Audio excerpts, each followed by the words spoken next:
आज कई महीनों की कोशिश के बाद शारदा अपने पति को मथुरा वृंदावन ले जाने के लिए तैयार कर पाई थी।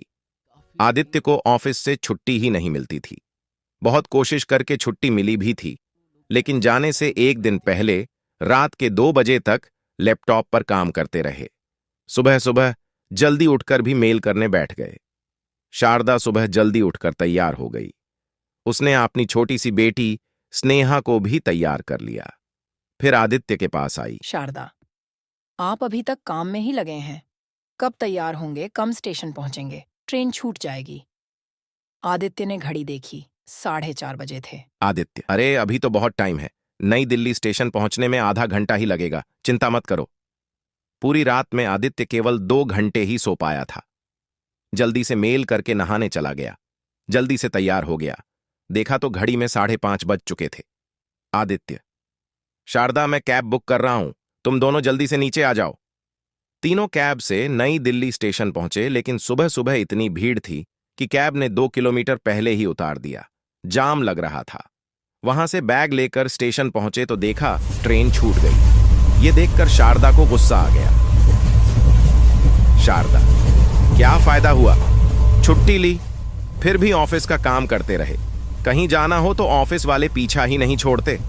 एक काम करो, मुझे घर छोड़ दो और ऑफिस चले जाओ। आदित्य, ओहो, गुस्सा मत हो, नेक काम के लिए जा रहे हैं। ये सब परेशानियां आती रहती हैं। एक काम करते हैं, बस से चलते हैं। तीनों कैब से बस अड्डे पहुंच जाते हैं। वहां मथुरा के लिए यूपी रोडवेज की एक बस में चढ़ जाते हैं। सीट तो मिल जाती है, लेकिन बस की कंडीशन इतनी खराब थी कि लग रहा था पता नहीं कैसे मथुरा पहुंचेगी। तीनों बस में बैठ गए। करीब 1 घंटे इंतजार करने के बाद बस भर गई और चल दी। बस की स्पीड से ऐसा लग रहा था जैसे शाम तक मथुरा पहुंचा देगी। आदित्य, कंडक्टर साहब कब तक पहुंचेंगे मथुरा? कंडक्टर, 3.5 घंटे लगेंगे। तीनों बैठे बैठे परेशान हो रहे थे। शारदा, थोड़ा सा काम छोड़ देते तो ट्रेन पकड़कर अब तक पहुंच जाते। डबल किराया भी लग गया और गर्मी में परेशान हो रहे हैं वो अलग से। आदित्य, अब बस भी करो, किसी तरह पहुंच जाएं बस। मंदिर में दर्शन करने जा रही हों, शांत मन से चलो, बस को चले। अभी केवल 1 घंटा ही हुआ था कि मेन हाईवे से गाड़ी एक ओर मुड़ गई। देखा तो सामने एक ढाबा था। ढाबे पर बस रुकने से और लेट हो जाएंगे, लेकिन कर भी क्या सकते थे। तीनों नीचे उतरकर सामने पड़ी मेज कुर्सी को देखकर उस पर बैठ गए। तभी एक छोटी सी बच्ची, पसीने में लथपथ, उनके पास आई। बच्ची, साहब लस्सी पी लीजिए, 10 रुपये गिलास। आदित्य ने ध्यान से बच्ची को देखा। उसने एक स्टैंड पकड़ा था, उसमें 4 गिलास लस्सी के थे। वह बच्ची फटे पुराने कपड़े पहने थी। पसीना उसके चेहरे को भिगो रहा था। आदित्य, ठीक है बेटा, 3 गिलास मेज पर रख दो। शारदा, अरे 3 नहीं, बस 2 ही गिलास ले लो, स्नेहा लस्सी नहीं पीती। आदित्य, बेटा तुम 3 गिलास रख दो। बच्ची ने 3 गिलास मेज पर रख दिया। आदित्य ने उसे 30 रुपये दे दिए। पैसे लेकर वह बच्ची चल दी। आदित्य ने उसे रोका।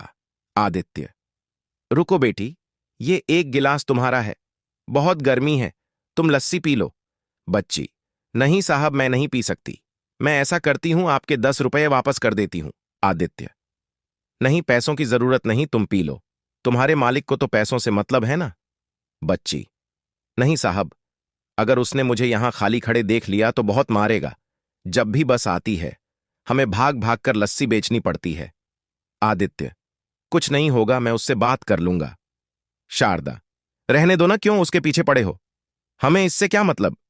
आदित्य, ध्यान से देखो, ये हमारी स्नेहा से 1 या 2 साल बड़ी होगी, लेकिन किस्मत की इस उम्र में इतनी मेहनत कर रही है। बच्ची चुपचाप जल्दी जल्दी लस्सी पीने लगी। आधा गिलास पीकर उसने कहा, बच्ची, साहब मेरा छोटा भाई वहां पेड़ के नीचे बैठा है, आप कहें तो ये लस्सी मैं उसे पिला दूं। आदित्य, तुम ये लस्सी पी लो और ये चौथा गिलास उसे दे आना, मैं इसके भी पैसे दे दूंगा। बच्ची ने जल्दी से लस्सी खत्म की और 1 गिलास दूर पेड़ के नीचे बैठे अपने छोटे भाई को दे आई। तभी ढाबे का मालिक बाहर आ गया। मालिक, क्यों काम के टाइम पर इधर उधर घूम रही है? सारी लस्सी खराब हो रही है, तेरा बाप बेचेगा उसे। आदित्य, इसे मैंने रोका था, तरस खा छोटी बच्ची पर इतनी गर्मी में काम कर रही है। मालिक, साहब, आप जाओ, ये हमारा रोज का काम है। इसका भाई भी नखरे करता था। मैंने हाथ पैर तोड़ दिए, अब बैठकर भीख मांगता है। आदित्य को बहुत गुस्सा आया, लेकिन वह पत्नी और बच्ची के कारण चुप रह गया। बच्ची, मालिक गुस्सा मत करो, मैं अभी लस्सी बेच देती हूं। दोनों चले गए। आदित्य ने फोन पर किसी से बात की। कुछ ही देर में उस इलाके के पुलिस इंस्पेक्टर 4 पुलिस वालों के साथ वहां आ गए। बच्चों से काम करवाने के कारण ढाबे के मालिक को गिरफ्तार कर लिया। बच्ची, साहब, ये क्या किया आपने? हमारी रोजी रोटी ही छीन ली। अब तो लगता है हम भूखे मर जाएंगे। शारदा को कुछ समझ नहीं आ रहा था कि ये सब क्या हो रहा है। आदित्य ने बच्ची और उसके भाई को अपने साथ बस में चढ़ा लिया। 3 घंटे बाद बस मथुरा पहुंच गई। मथुरा पहुंचकर आदित्य ने पता किया। एक अनाथ आश्रम में बच्ची और उसके भाई को जगह मिल गई, जहां दोनों पढ़ भी सकेंगे और रहना खाना सब आश्रम की ओर से होगा। वहां जाते ही आश्रम की ओर से दोनों को नए कपड़े मिल गए। वहां से निकलते समय बच्ची ने आदित्य के पैर पकड़ लिए। बच्ची, साहब आपका बहुत शुक्रिया। वहां बहुत मार पड़ती थी। आदित्य, बेटा यहां मन लगाकर पढ़ना। वैसे मैं तुम दोनों से मिलने आता रहूंगा। वहां से बाहर निकले तो शारदा ने कहा, शारदा, अब तो सारे मंदिर भी बंद हो गए, शाम को ही खुलेंगे। फिर घर वापस जाने में बहुत देर हो जाएगी। आना ही बेकार हो गया। बिना दर्शन करे जाना पड़ेगा। आदित्य, तुम्हें कुछ समझ नहीं आया। भगवान के आदेश से हमें ये पुण्य काम करना था, इसीलिए ट्रेन छूटी। इतने कष्ट उठाए। शारदा, हां, ये तो मैंने सोचा ही नहीं। ठाकुर जी किस रूप में सेवा का मौका दें, ये कोई नहीं जान सकता। आदित्य, चलो कुछ खा लेते हैं, और दिल्ली की बस भी तो पकड़नी है। तीनों वापस दिल्ली की ओर निकल जाते हैं।